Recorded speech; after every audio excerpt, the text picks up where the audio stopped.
Hey, what's up y'all? I'm back with some more quality second monitor content.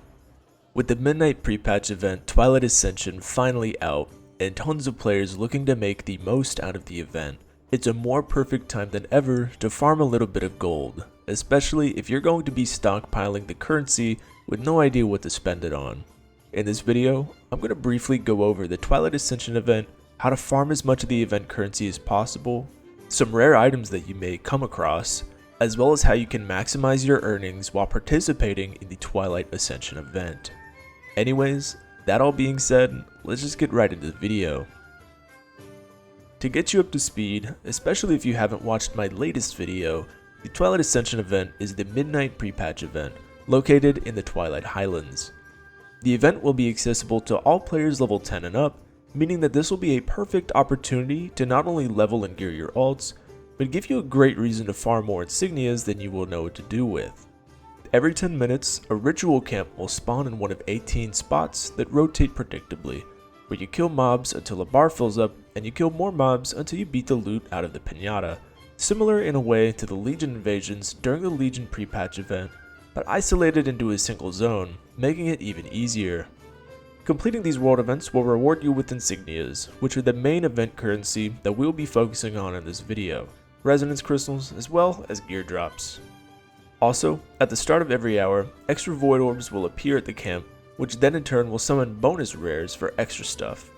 It's important to note that there are 2 account-wide quests that you can complete while in the zone, Disrupt the Call and Twilight's Dawn, that you can complete for 80 total insignias. The quests just involve participating in the event, so you shouldn't have any issues completing them, especially since you're going to be doing both of these anyways. Farming the insignias is pretty easy, seeing as so long as you're active, you'll be able to farm at least a few hundred of them every week across your main and your alts. Completing the 2 major weekly quests will award you with 80 insignias total, which is already a respectable chunk.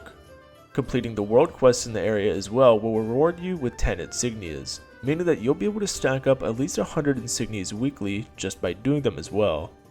The last way that you can obtain insignias is simply by running around and killing the rare spawns, each of which are guaranteed to drop insignias, meaning that you'll be able to farm around 5 to 10 of them per hour. Knowing that each of the ritual camps are in fixed locations, you shouldn't have any issues farming these rares, especially since there will more than likely be an infinite amount of rare farming groups posted during the event that you can join to guarantee yourself quick kills and even quicker rewards. Knowing that you'll be able to farm gear for the new expansion, as well as quickly level your alts, should give you more than enough reason to be killing rares like you get paid to, meaning that you'll be able to quickly stack up those Twilight Cultist insignias, and with the warband currency changes introduced in the War Within, you'll be able to funnel them all onto one character without having to worry about waste. Now that you understand how to farm the insignias to the best of your ability, let's talk about the rewards that you can acquire while participating in the event, as well as where the gold farming potential is going to be located.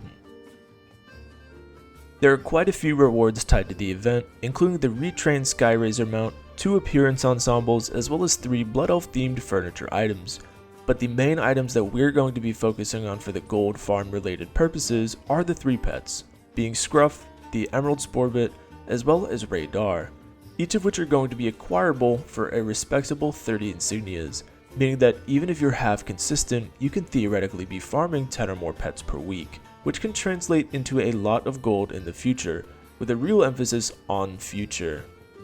While the pets aren't going to be as easy to obtain as, let's say, the Primal Stormling or Fellbat Pup, there will still be a pretty decent amount of them floating around for years, so it's important to keep in mind that purchasing and holding the pets are a long-term investment, and don't get your hopes up on becoming a millionaire overnight unless you plan on playing roulette outside of the Stormwind auction house on Stormrage. That being said, however, after a few years, I expect the items to be worth anywhere between 10 and 30,000 gold after just a few years of waiting, meaning that so long as you're farming and actively seeking the pets, you can be looking at around 150,000 gold per week passively while leveling and gearing your characters during the pre-patch event, which is pretty impressive all things considered. This, of course, is speculation, so it could be higher or it could be lower, so it's best to take that figure with a grain of salt since it's impossible to predict what markets are going to be like years out. This part is an addition to the video that I'm making here while editing, I was playing the event and looking at the auction house, and I noticed that there were a few items that have been added that are going to be available at midnight that I've seen drop from some rares, including Ever-Singing Dust, Blood Hunter, Root Crab, Sindor Ice Swarmer, Umbral Tin Ore, Dawn Crystal, a Refulgent Copper Ore, as well as the Void Dark Moon cards, Hunt and Blood Dark Moon cards, as well as the Rot Blood Moon cards, and the Lucky Loa. A bunch of trade goods that are for midnight that have been introduced to the game already. Very rare drops. These items are going for anywhere between 4,000 and even up to 200,000 gold on the US region. So if any of these items drop for you, it's a huge payday. I definitely do recommend just auctioning it off immediately because of players looking to stack these items in preparation for launch day. I'm going to be making a video pretty soon regarding how to prepare for midnight in the pre-patch. You know, how you can leverage the pre-patch to make as much gold as possible. This is an off-script little section, by the way. So,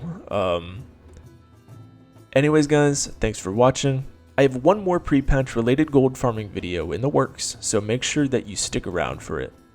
Like I said in my last video, I'm really looking forward to the next expansion and can't wait to see what Blizzard was cooking, or if they're going to drop the ball again. Like I said towards the beginning of my last video, I'm working on some really big videos, and content will still more than likely be sparse while I'm working on them, but like I mentioned, I made it a personal goal for myself to be a lot more active this year, so if you're looking forward to the return of your favorite shirtless warlock, make sure you drop a sub, since it helps more than you realize.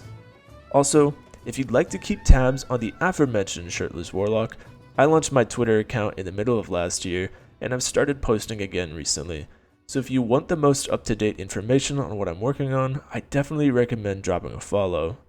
Anyways, that all being said, as always, peace.